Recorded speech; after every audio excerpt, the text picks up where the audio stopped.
Bom, gente, então vamos lá agora começar aqui a segunda aula do nosso curso e como eu disse, né, como consta da nossa programação, essa aula de agora vai ser sobre Jung, tá? Vou focar aqui no Jung.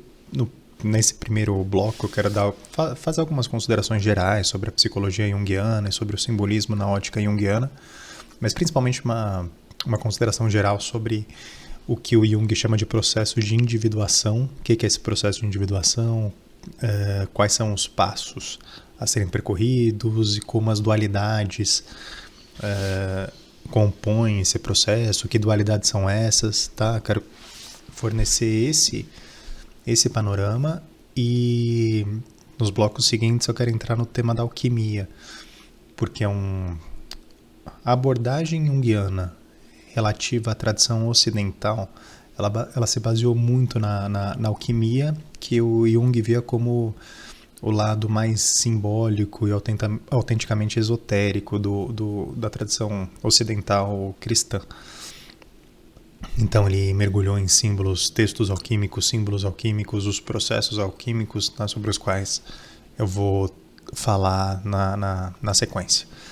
Tá, mas vamos começar aqui. Como eu disse na minha apresentação, eu estudei Jung por muitos anos. O meu mestrado foi essencialmente sobre Jung, então acabei lendo muito, não só o próprio Jung, obviamente, mas também autores junguianos, né? O Jung deixou uma legião de seguidores e por isso me parece absolutamente impossível estudar o simbolismo hoje ignorando a tradição junguiana, ignorando o que se chama de psicologia analítica, tá?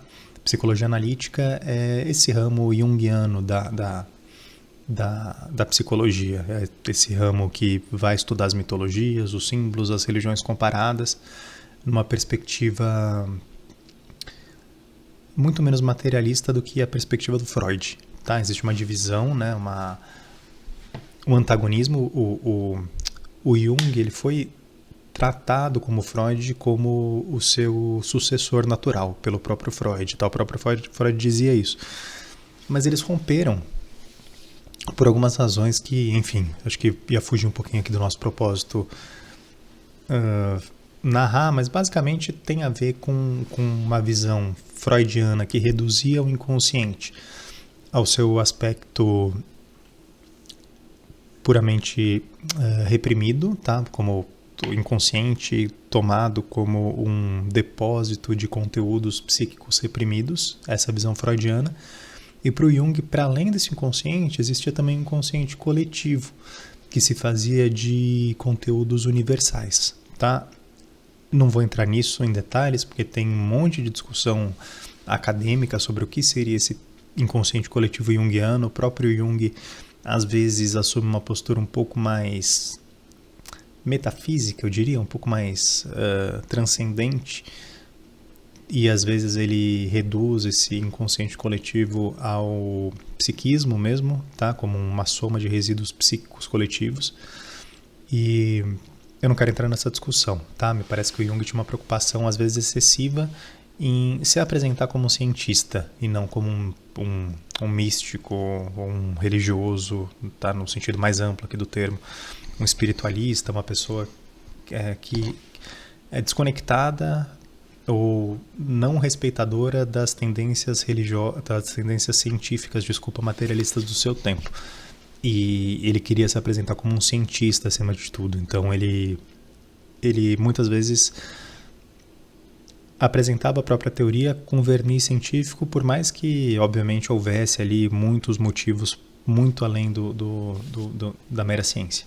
Mas enfim, esse assunto é secundário aqui, tá? Não é meu propósito. Meu propósito é apresentar um pouco da teoria junguiana para depois a gente entrar no simbolismo. E como eu estava dizendo, é muito difícil a gente estudar simbolismo ignorando a construção não só do próprio Jung, como por exemplo de uma Marie-Louise von Franz, que foi uma continuadora importantíssima da obra dele. Ela tem estudos muito legais sobre contos de fadas.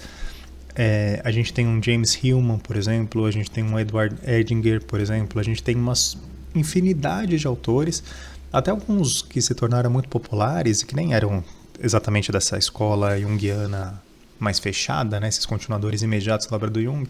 Mas, por exemplo, a gente pega um livro como aquele que se popularizou muito, especialmente entre as mulheres, porque é um livro que trata do feminino, aquele livro Mulheres que Correm com os Lobos, da Clarice, esqueci o nome dela, Clarice Estes, se eu não me engano, é uma abordagem junguiana, tá? Enfim, e é impossível a gente tratar de simbolismo fugindo desse arcabouço teórico junguiano, porque são vários autores que se debruçaram muito sobre o tema do simbolismo. E por mais que a obra do Jung seja criticável, como de fato é, e na minha concepção é inclusive mais criticável do que a obra do Campbell, tá? Acho que as duas têm muitas semelhanças, as críticas muitas vezes elas vão no mesmo sentido, mas eu acho que o Jung é ainda mais criticável na medida em que ele psicologiza, ainda que ele próprio, enfim, rebatesse essa acusação, mas ele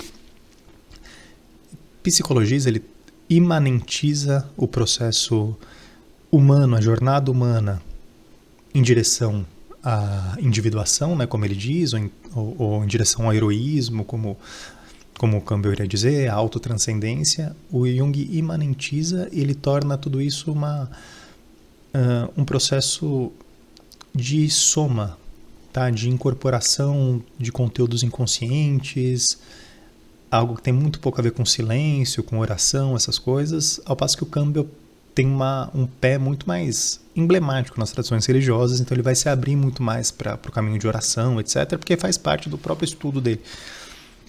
O Jung não, ele traz tudo isso como se fosse possível que o processo de transcendência humana pudesse ser percorrido num setting terapêutico, tá? Isso me parece muito problemático. Muito mais do que a obra do Campbell, que tem também problemas, mas o Campbell me parece muito mais respeitador das tradições religiosas do que o Jung. O Jung acaba reduzindo as leituras religiosas que ele faz ao campo psíquico. E isso tem uma série de implicações e etc. De qualquer forma, o estudo que ele faz do simbolismo e a abertura que ele deu para que outros autores seguissem esses estudos não pode ser negligenciada, não pode ser desprezada, a gente não pode achar que isso não teve valor, porque teve muito valor. Eu lembro que quando eu comecei a estudar os perennialistas, isso depois de ter já estudado Jung por muitos anos, a impressão que eu tinha era que os perennialistas simplesmente estavam falando inúmeros, quando os perennialistas falam de simbolismos, estudam, por exemplo, se a gente pega a obra do Martin Ling sobre o Shakespeare, a investigação simbólica que ele faz da obra do Shakespeare é uma investigação muito parecida com aquelas que eu lia quando eu estudava Jung, por exemplo. Enfim, a aproximação em relação aos símbolos era parecida, ainda que a visão de mundo fosse diferente. Tá? Agora, quando a gente fala dos símbolos em si, é impossível a gente negligenciar o valor desse mundo junguiano. Dito isso, o que é importante mencionar aqui, panorama geral da obra do Jung? Tudo na obra do Jung tem a ver com o que ele chama de processo de individuação. O processo de individuação para o Jung é o processo por meio do qual o ser humano abandona a sua própria noção comum, ordinária de eu, e por meio de um processo de integração de conteúdos psíquicos, sejam individuais, sejam coletivos, o ser humano ele é capaz de atingir ou de integralizar aquilo que ele chama de self ou si mesmo, que é um eu superior. Tá? Ele toma esse termo self ou si mesmo do hinduísmo. Tá? O hinduísmo fala em Atman. Atman como esse eu superior que vai além do ego. Tá? E esse Atman, esse eu maior, esse si mesmo, esse self, tá? O Jung vai falar mais em termos de self ou si mesmo. Esse self significa basicamente a nossa natureza humana verdadeira, íntegra, que vai infinitamente além das nossas ilusões cotidianas a respeito de nós mesmos. Esse processo de individuação que leva no final das contas, o que deve levar, embora, enfim, para o próprio Jung isso seja raríssimo, né? As pessoas que chegam a essa individuação são pouquíssimas, Mas de qualquer forma é um ideal humano, e esse ideal ele se dá basicamente por meio do confronto e da integração de polos opostos. Então, de novo, o tema das dualidades. Tá? O Campbell fala de dualidades, o Jung também vai falar de dualidades. E o Jung ele traz dois conjuntos de dualidades que me parecem essenciais. Tá? Tem outros também, mas esses me parecem estruturantes da sua teoria. O primeiro conjunto de dualidades é a dualidade persona-sombra. Tá? A persona, né, quando a gente fala em persona, a gente pensa em... originalmente o termo tem a ver com máscara, né? Era a máscara usada nos teatros gregos, etc.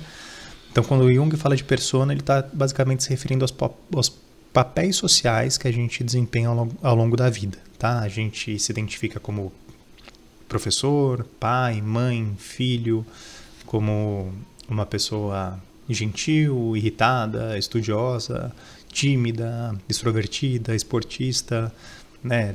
Claro que no campo profissional isso é muito mais enfático, né? Eu lembro, enfim, a gente se identifica como professor, advogado, médico, e isso muitas vezes se enraiza, né? É uma máscara que muitas vezes se crava no nosso rosto e a gente não consegue se desvencilhar, né? Eu lembro aqui, parece que quem conseguiu tratar isso muito bem numa história cheia de simbolismo foi o Machado de Assis, num conto pequeno dele chamado O Espelho, em que ele fala sobre um sujeito que foi durante muito tempo alferes, né? Que é uma patente do exército, enfim, um cargo de importância relativa dentro da hierarquia do exército, e no final da vida dele ele se aposenta, vai para um grande casarão e tá lá, pensando, e tem um espelho. Ele se olha no espelho, ele já não é mais um alferes, ele tá com uma roupa normal, não lembro se é um pijama, uma roupa casual, se olha no espelho e não vê nada. E ele se lembra então que naquela casa, num baú, ele tem talvez uma roupa do tempo que ele era alferes, ele coloca a roupa e vai se olhar no espelho de novo, e daí sim ele vê uma imagem dele perfeita. Ou seja, ele era tão identificado com a persona, com o papel social, que ele só se reconhecia a partir do uniforme, né? A partir dessa personagem. Tá? Então esse é um tema. E qual é o contraponto, né, nessa relação dual? Para o Jung, o contraponto é a sombra.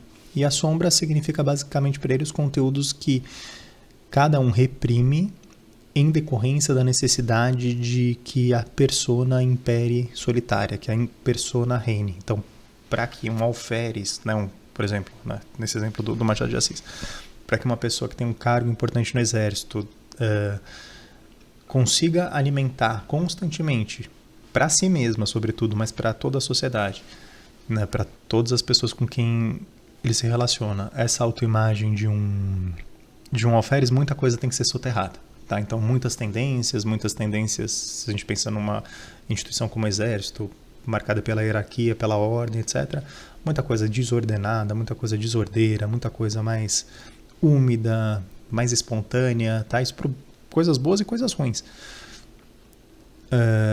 São negligenciadas, a pessoa não reconhece como próprias e vai soterrando, e isso vai formando no inconsciente um arcabouço que ganha com o tempo uma autonomia própria, e esse arcabouço o Jung chamou de sombra, e na terminologia dele é um arquétipo. Tá?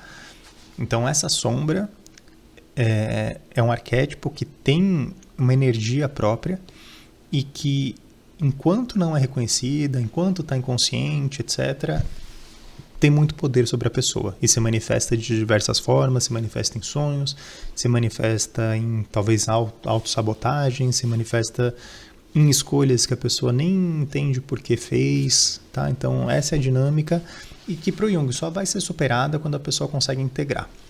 Tá? Consegue integrar a sombra, consegue olhar para a sombra sem máscara e ele usa essa imagem, não só ele como outros autores junguianos, usam a imagem daquele o conto de fadas, da princesa e do sapo. Ele usa essas figuras como o sapo, por exemplo, figuras peludas, figuras subterrâneas, tá?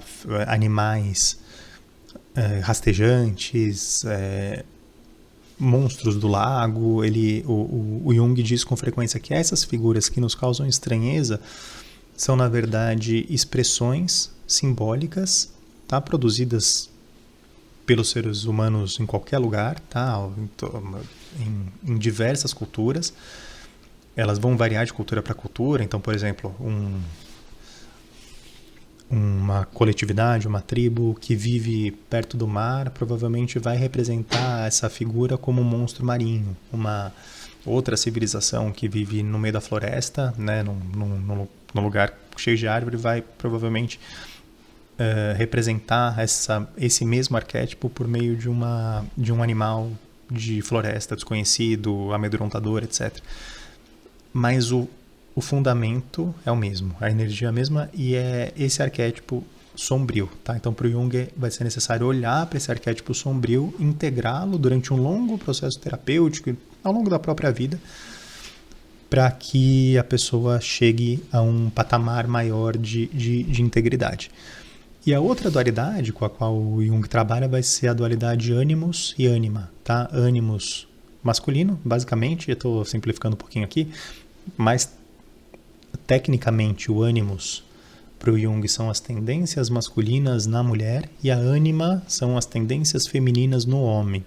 Tá? Agora, para além dessa definição mais técnica, existe na própria teoria junguiana uma visão de que o ânimos é um arquétipo que condensa as tendências masculinas, como por exemplo, e aqui assim, obviamente não estou falando de homens e mulheres individuais, mas tendências masculinas e femininas que existem em todo mundo, tá? Em todas as pessoas. Enfim, as tendências masculinas, né? O ânimos tem a ver com iniciativa, com coragem, com separação, com abandono do ordinário, busca de aventura, capacidade de iniciativa, capacidade de empreender, tá? Tudo isso são características masculinas. Força, não necessariamente no sentido físico, mas no sentido de enfrentamento de obstáculos, exploração de mundos, tá? Tudo isso tem a ver com essa energia expansiva masculina. Se a gente pensar no taoísmo, isso tem a ver com Yang, né? Que é essa força de expansão, de separação, de desbravamento, de aventura, de iniciativa, de coragem, etc.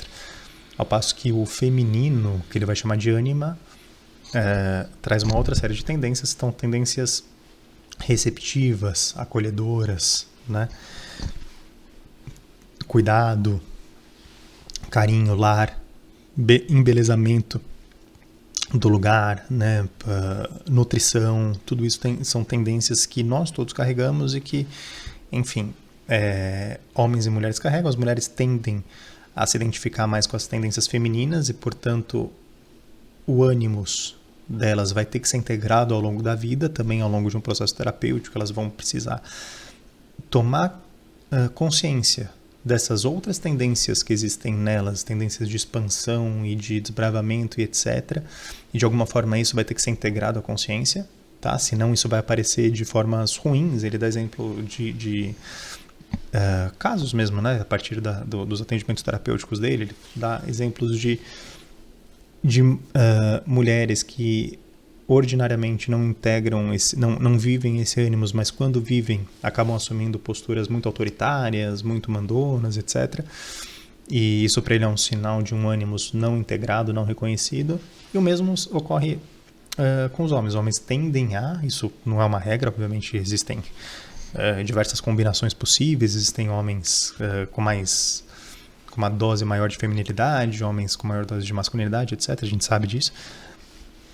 Então não é uma questão exatamente de sexo biológico, mas uma questão de tendências interiores, tá? O homem tende a se identificar mais com ideais masculinos, né? De força, de coragem, de expansão, desbravamento, etc. E a ânima fica negligenciada. E muitas vezes, ao não tomar consciência, ele acaba sendo, por exemplo, manifestando essa ânima, sendo muito sensível diante de certas coisas, tendo reações muito emotivas em cenários que exigirão mais objetividade, tudo isso por uma incapacidade de lidar com as próprias tendências femininas de uma forma saudável, tá? Então, para o Jung, a individuação passa também por matrimônio, tá? Não deixa de ser um matrimônio interior. Ele vai usar essa imagem, a gente vai ver um pouquinho como isso também aparece nos símbolos alquímicos. É preciso que haja interiormente um casamento, tá? Entre esse homem e essa mulher interior, essas tendências femininas e masculinas. E o self, para ele, o si mesmo, tem como um dos seus símbolos o andrógeno. Tá? Andrógeno aqui não no sentido... O simbolismo é muito ardiloso, porque todos os símbolos têm um aspecto positivo e um aspecto negativo. Tá? Então, o andrógeno, no aspecto negativo, ele é simplesmente um elemento de confusão, tá? de mistura não harmônica entre realidades dissonantes, o que acaba consubstanciando, no final das contas, algo marginal, monstruoso, tá? Algo que não tem lugar na vida, tá? Mas no aspecto superior, o andrógeno representa justamente o homem completo, o homem que se uniu, o homem que volta a encarnar o ideal originário do ser humano, né? Nas próprias cartas de São Paulo a gente lê isso, né? Que o homem, que não há diferença entre homens e mulheres e tal, né? Que o homem, no final, no reino dos céus não há casamento, porque o homem, enfim, é uma noção de que o homem se basta a si mesmo, porque o homem, tal como originalmente pensado por Deus, vai além dessas divisões todas. E o Jung soube captar isso, de fato, nas mitologias, nas religiões, nos contos de fadas, nos sonhos, e ele trabalha em toda a sua obra com a simbólica. Então ele vai falar da simbologia da máscara, como por exemplo nesse conto do Machado de Assis. Obviamente não o Jung não vai falar desse conto, mas é um bom exemplo, tá? Como a máscara se apresenta, a persona se apresenta simbolicamente como em histórias de pessoas em altos status, em altos patamares sociais, altos escalões de poder, etc. Como a sombra se manifesta simbolicamente por monstros marinhos, florestais, subterrâneos, animais como um sapo, animais peçonhentos, animais insetos, etc. Como, às vezes, um sonho com nós mesmos muito peludos, muito cabeludos, ou, enfim, com roupas escuras, ou habitando lugares subterrâneos, etc. Tudo isso tem a ver com sombra, ou às vezes a sombra se apresenta como um vilão, como um inimigo, tá? Isso nas histórias pode ser simplesmente um anti-herói, em sonhos pessoais, de repente uma pessoa com quem a gente tem uma inimizade pode se apresentar no sonho revelando pra gente os aspectos sombrios de nós mesmos, tá? Porque pro Jung, no final das contas, todos os personagens que a gente vê em sonhos são imagens fragmentadas de nós mesmos. E da mesma forma, o masculino o ânimos vai ser simbolizado muitas vezes por figuras fálicas, por espadas, pelo sol, tá? Por visões de ordem, por espaços muito bem delimitados, tudo que tem a ver com razão, tá? Com linearidade, tudo isso tem a ver com masculino, com desbravamento, com heroísmo, com viagens, tudo isso tem a ver com o ideal explorador do masculino. Às vezes alguns animais como o leão, por exemplo, tem um caráter de realeza que aparece como símbolo desse masculino. E o feminino vai ter uma série de simbolismos que tem a ver com receptividade, pode ser um cálice, uma taça, às vezes o próprio coração tem esse simbolismo, um vale, um lago, tá? Obviamente uma mulher afetuosa, uma mãe, etc. E tudo isso, enfim, todos esses aspectos da psique se apresentam para nós por meio de símbolos, e a jornada da individuação em direção ao nosso eu superior, para o Jung, passa pela integração consciente de todos esses elementos, para que a gente se torne, no final das contas, completo. Tá? O Jung ele aponta sempre para esse ideal de completude. Como eu disse, Isso é uma apresentação muito breve da teoria junguiana. Ele, no final das contas, traz em si uma promessa quase religiosa de transcendência do próprio eu, para que um outro ser tome o seu lugar, tá? Algo que tem... algo que aparece nas mais diversas religiões do mundo, tá? Falei na outra aula do príncipe Siddhartha, como ele, de certa forma, morre como príncipe, né? Como essa persona, para que o Buda, o iluminado, tome o seu lugar. E nos evangelhos isso é muito claro, né? Como, por exemplo, João Batista diz que ele deve sumir, que ele deve desaparecer, que ele deve diminuir, para que Jesus Cristo tome o seu lugar. O próprio Jesus diz muitas vezes que o grão de trigo deve morrer para que uma nova vida nasça. Ele próprio morre, e é só pela sua morte que ele revela seu esplendor na glória. São Paulo, nas cartas dele, diz coisas muito parecidas, como o homem velho deve morrer para que o homem novo, enfim, nasça. Então, o Jung ele captura essa noção tradicional, tá, de uma necessidade de autotranscendência, de morte do nosso próprio ego, para que um outro ser nasça e viva por meio de nós, né? São Paulo vai falar, já não sou eu quem vive, é Cristo que vive em mim, numa passagem muito conhecida.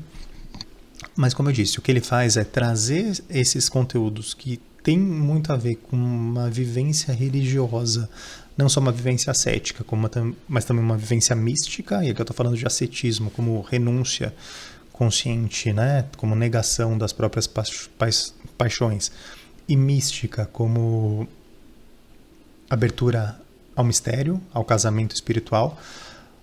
O Jung traz, enfim, esses conteúdos, mas ele, de certa forma, psicologiza. Por isso eu até escrevi um texto, acho que eu vou disponibilizar aqui depois para vocês. Muita gente fala que o Jung é um gnóstico. E eu entendo que está por trás disso, né, no sentido de que ele se interessa por gnosticismo, pelo esoterismo cristão, etc. Mas, na verdade, eu vejo o Jung como o oposto. Tá? O gnóstico é aquele que nega a matéria, que nega a importância do plano material e do plano psíquico. E ele acha que a única coisa boa que existe na existência é o plano espiritual, que está acima de tudo isso.